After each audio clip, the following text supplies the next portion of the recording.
Hello students, question number 13 from JEE Main 2021, 25 July, shift 1. The question is, if g from n to n be defined as g of 3n is equal to 3n plus 2, g of 3n plus 2 is equal to 3n plus 3 and g of 3n plus 3 is equal to 3n plus 1 है for all n greater than equal to 0. Then which of the following statement is true, ये बताना है. सबसे पहला है there exists an onto function f from n to n such that f of gx is equal to fx हो जाए. मतलब कि कुछ इस तरीके की सिचुएशन गिवन है फर्स्ट ऑप्शन के लिए कि f of gx का वैल्यू इक्वल टू आ जाएगा f of x के, यानी कि ये दोनों फंक्शन fx ही है. तो यहाँ से simply gx is equal to x होगा उस केस में जबकि ये वन वन फंक्शन होगा. अगर वन वन फंक्शन की कंडीशन देखा जाए तो डायरेक्टली इनपुट्स कंपेयर हो जाएंगे.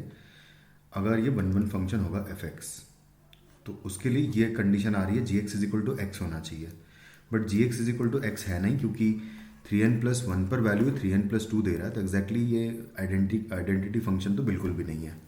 तो ऑप्शन 2 जो है वो कैंसिल होता है यहाँ से.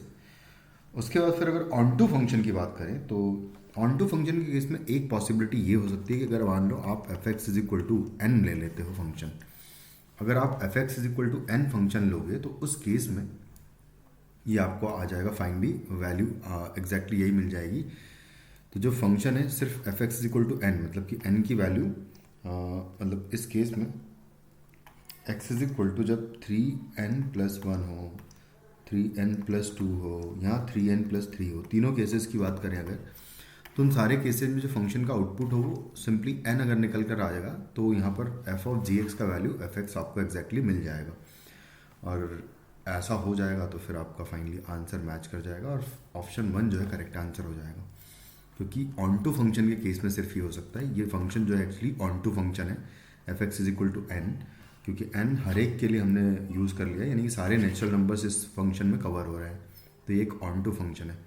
तो first option is the correct answer. Thank you.